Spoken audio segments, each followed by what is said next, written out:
beyond. I'm Todd Duplantis. Welcome to the show. Good to have you with us on Facebook Live and YouTube. We're here just about every Monday night, live, 7 p.m. Of course, tonight we're going to be talking about ancient legends of giants and fallen angels, something I've been wanting to talk about for a long time. Were they real legends? Myth created by religions? Well, we'll talk about all that and delve into all the aspects of it. My co-host, Kat Franzmeier, joins me tonight live from her home studio. Kat, good to see you always. Hey, Todd. Good to be here. Thanks. I'm really excited about tonight's episode because I must say I'm a bit skeptical about legends of giants. Many consider these stories were created by religion and used in just mythology. So I'm looking forward to talking with Daryl tonight more about this. Yeah, so we're going to hear all about that, Kat. But as always, we've got some news to cover. Let's get to the strange and bizarre news of the week. What do you have first, Kat? This is a good one, Todd. The National Park Service is facing something of a sticky challenge, like literally. One might not think it's an issue, but apparently it is. They're having a problem with people interacting with frogs. Not stealing or poaching the frogs, but licking them. Licking them. Yeah, it seems that people have been targeting the Sonoran desert toad to get a taste of the leaping amphibian. Yeah, this has got to be a new one. Well, no, not really. Apparently the toads secrete a toxin that's poisonous, but many claim it produces a hallucinogenic effect similar to acid. So it kind of reminds me of eating the pufferfish, right? So in fact, according to a recent article on NPR, they claim many celebs, including Mike Tyson, have talked about the hallucinogenic, life-changing effects of licking toads. But it's not all just fun and games. Health experts say the toxin can be harmful and possibly deadly. However, scientists have been using the toxin for years in treatment for addiction. But either way, stop it, leave the poor toads alone. What do you think, Todd? I don't know. I mean, I can see Mike Tyson for some reason licking a toad. I kind of buy that story. I could think of a whole bunch of other celebrities that would lick toads as well. I don't want to name any names, but I think that's a thing. I don't know, Kat. Hand me a toad and a cold one and we'll just move on. Like, on to our next story. Oh, that was really bad. I'm embarrassed for you, Todd. Oh, thank you for your support. Hey, Kat, this next one, you remember last week we were talking about the legend of a shapeshifter?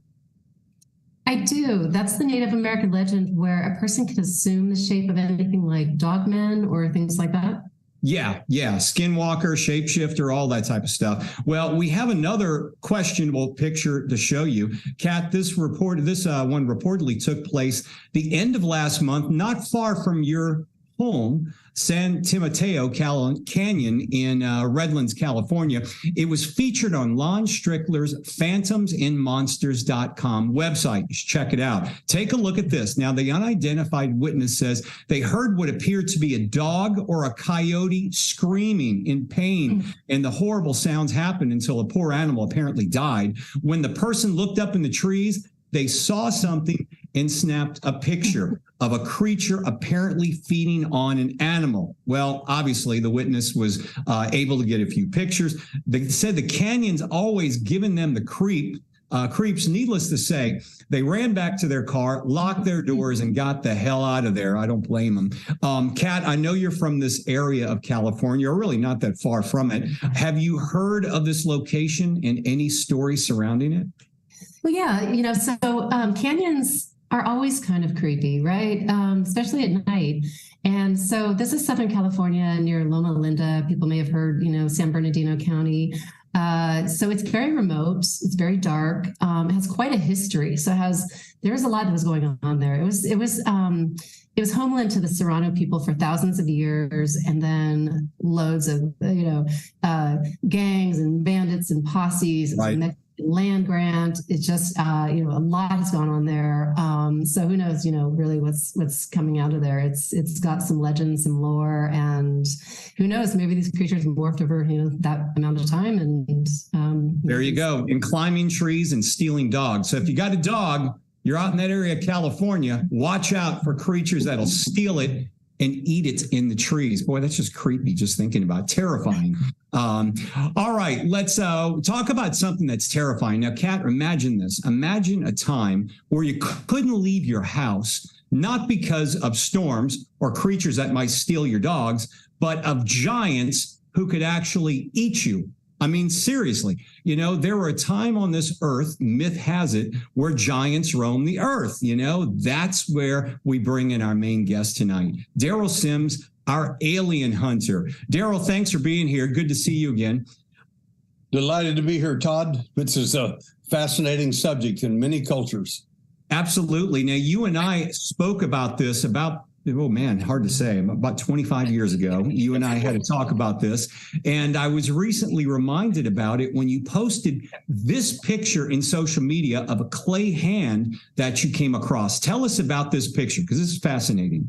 The clay hand is a representation, a 24-pound representation of a hand print that showed it on the front of a woman's stomach and on her back, as she apparently was abducted in Chile. And the evidence that showed on her was a hand that size, a polydactyl, 6-fingered giant's hand on the front and the back of this woman, left caustic burns on her front and back of her body. What happened to her? Obviously, she survived. How long ago did this happen? This was about 10 years ago.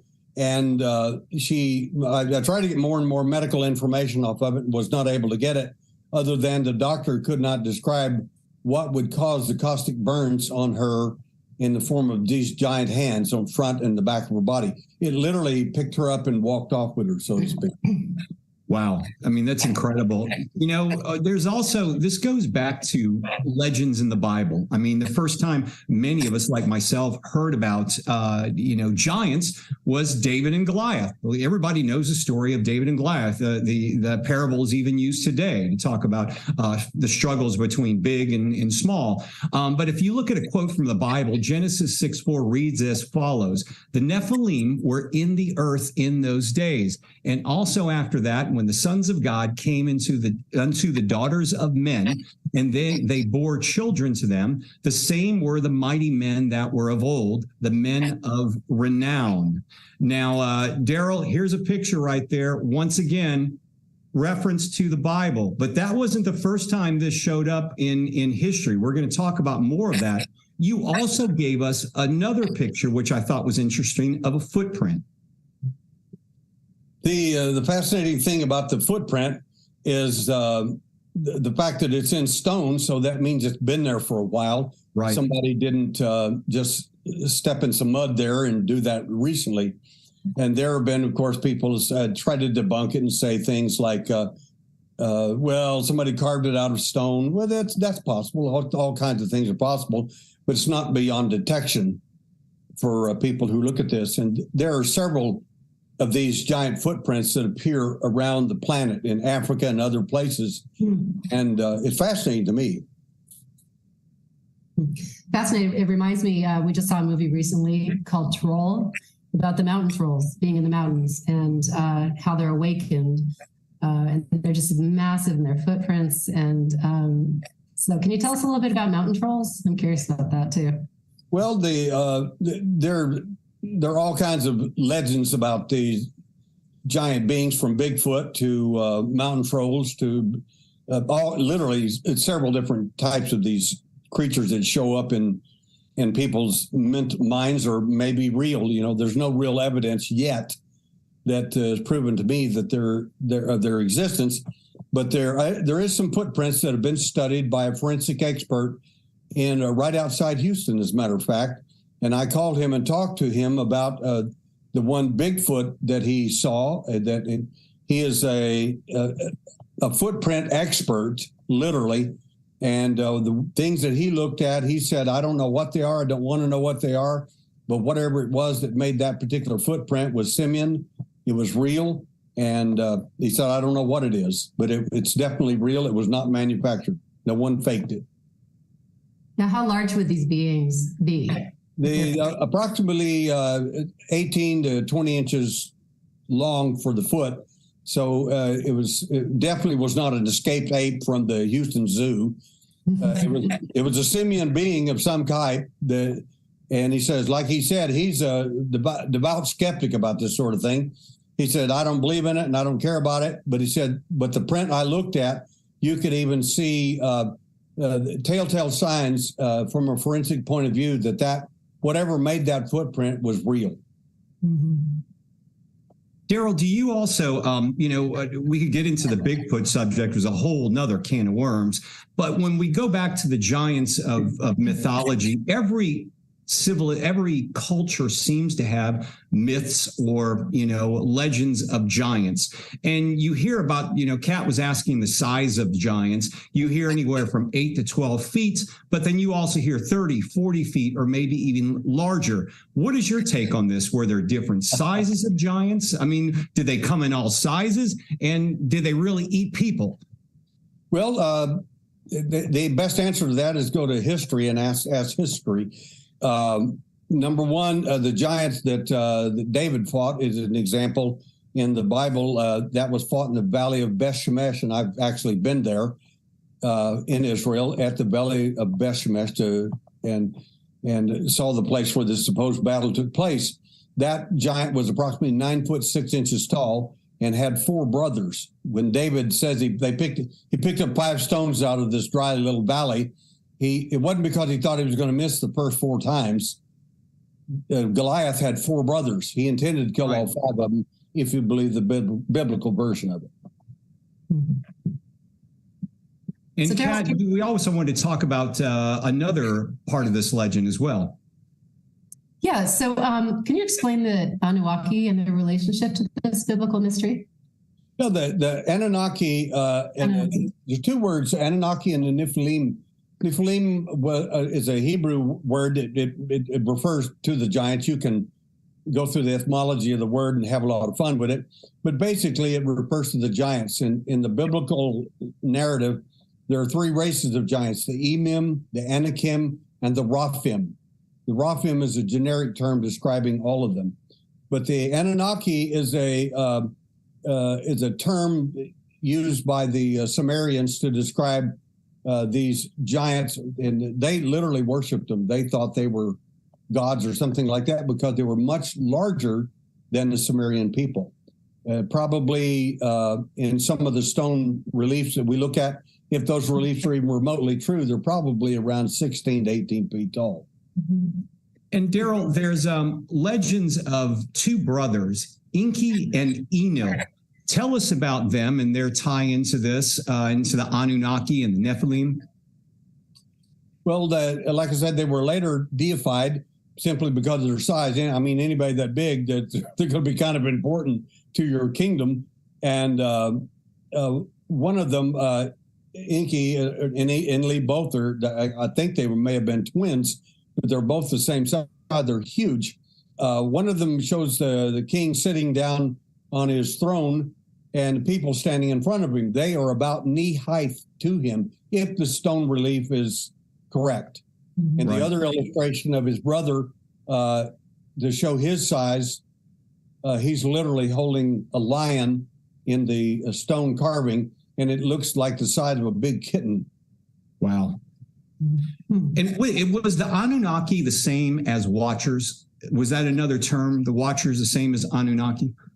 No, sir. That is where the story gets a little murky. The Watchers were the angelic beings that fell from heaven and came down to earth and interbred with women and produced these giants of great stature, according to the various narratives. Interesting. Very interesting. Can you also tell us, we have an image of an ancient, the so-called sun god tablet. Can you tell us about this interesting?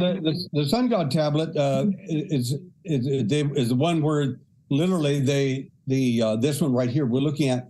You can see the size of the people standing in front of him. Of course, sometimes carvings are depicted in different ways to make the king look bigger and better and all that. I suspect that this one is in a reasonable relation in terms of form and size, because they would be about 5.5, 6 foot tall maximum people, probably 5.5, 6 feet as Sumerians, and they're about the knee height of the guy sitting in the throne. And if this is a true representation, this is a pretty good sized guy you wouldn't want to mess with. So, Daryl, you hear a lot about the great floods, and there is geological evidence that we did have a great flood on this earth from what I've read around 11,000 years ago. But in your theory, there were a couple of floods that happened. And from what I also understood was the floods were sent to wipe out the giants. Did it not work the first time, so we had to have another one? What happened there in your eyes? Well, there was, like I said, there were several floods, in my opinion, that occurred on Earth for various reasons. If you want to take the biblical version of it, and the flood of Noah, it was designed specifically to rid the earth of the giants that were there. But the scripture speaks explicitly. It describes, and the giants were on the earth before the flood, but it says, and after that also, which means whatever happened then, they came back and did it again.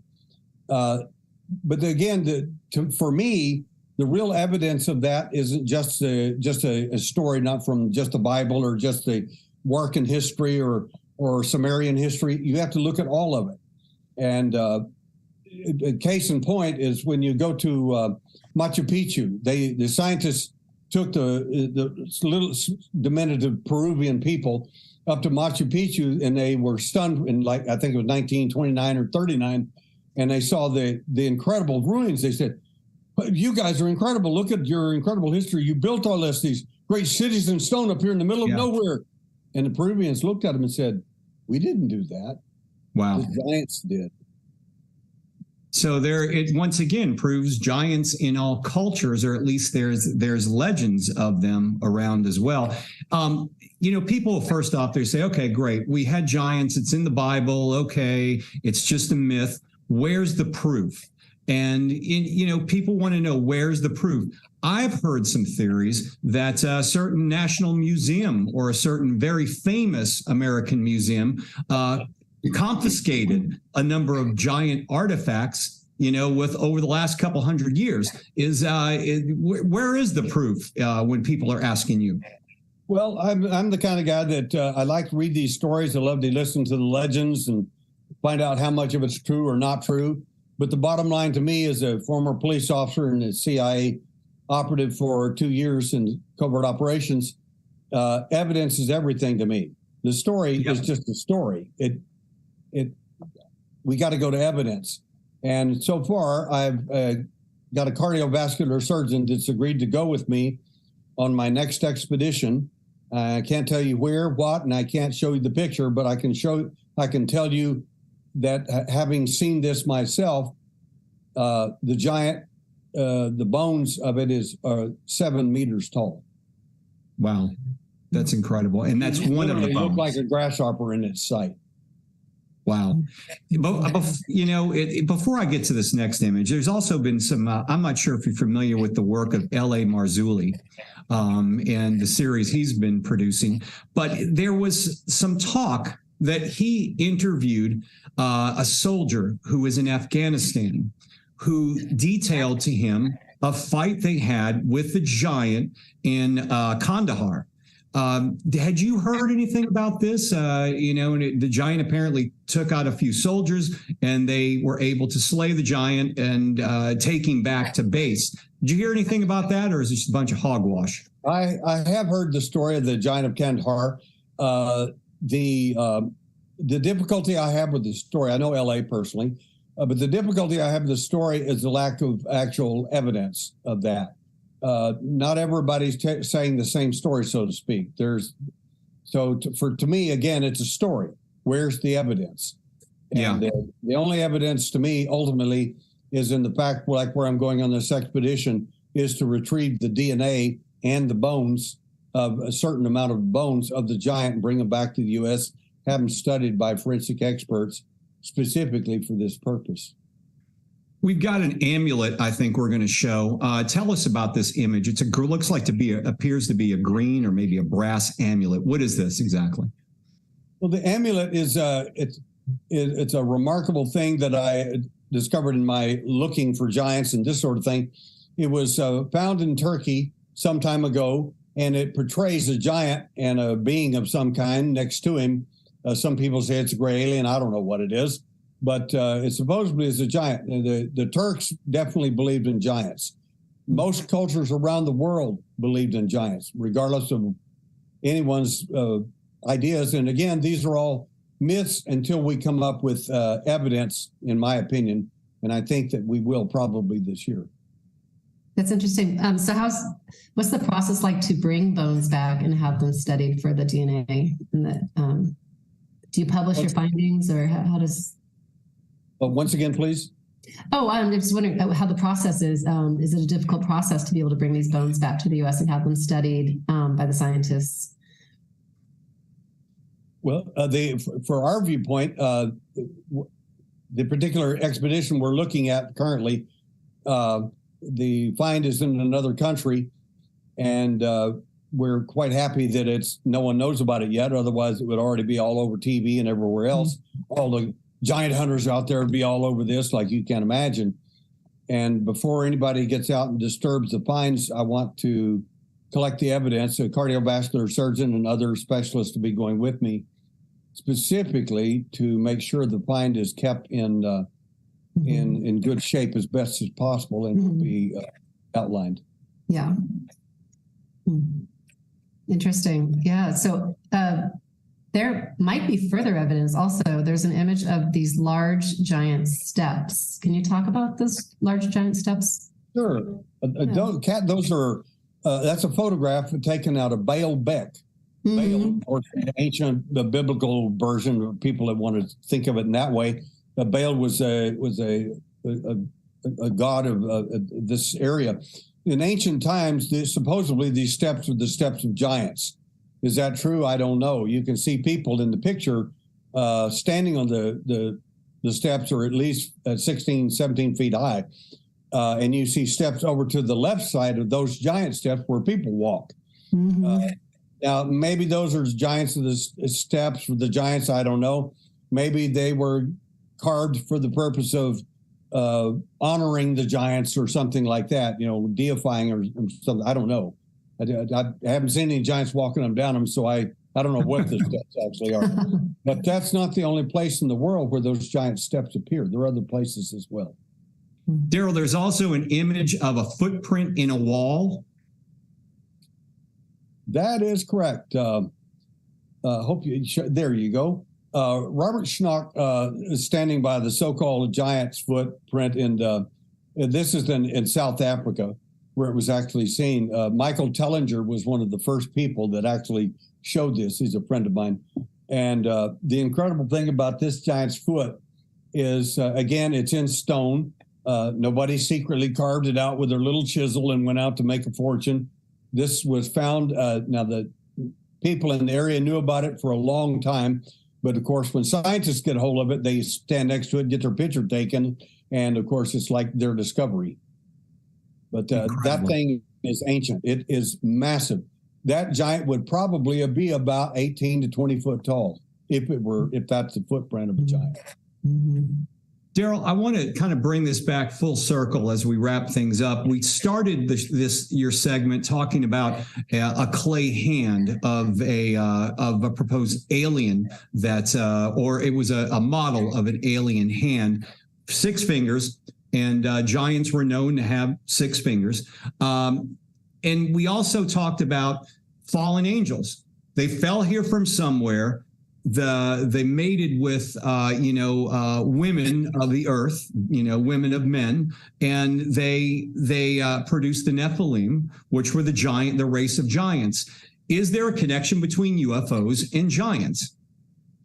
Again, it's purely speculative, and it's one of the things. First of all, I've got to find a giant to establish that. So, from a evidentiary point of view, I've got to do my evidentiary study down in another country and make sure that we've got a giant, that the DNA is correct. And from that, we will do 2 things primarily. One will be to do nuclear DNA, which is the study of the father of that giant. And second would be the mitochondrial DNA, which is the study of the mother. If the biblical version of this is correct, and if this is a direct relation to that, you will see DNA that's human, modern human, and then you're going to see DNA that's something else, and we probably don't know what it is. Daryl, keep us posted. We wish you the best of luck with your expedition. And as always, it's great to have you here with us on the Road Beyond podcast. Thanks for joining us tonight. My pleasure. Thank you. Thank you, Kat. Thanks, Daryl. All right. You can't deny it, Kat. You know, it goes back to the whole ancient aliens thing. And it certainly is interesting, if anything. Myth, fact, we'll have to wait and see what happens. Maybe Daryl will bring something back to us from his expedition. Fascinating. Definitely. So next week, Kat, we got an interesting show for everybody. It's going to be a Christmas theme, holiday theme show. We're going to be talking about the legend of Krampus, this festive character. Take a look here. The horned and far from festive legend designed to scare children who have not been good, Kat.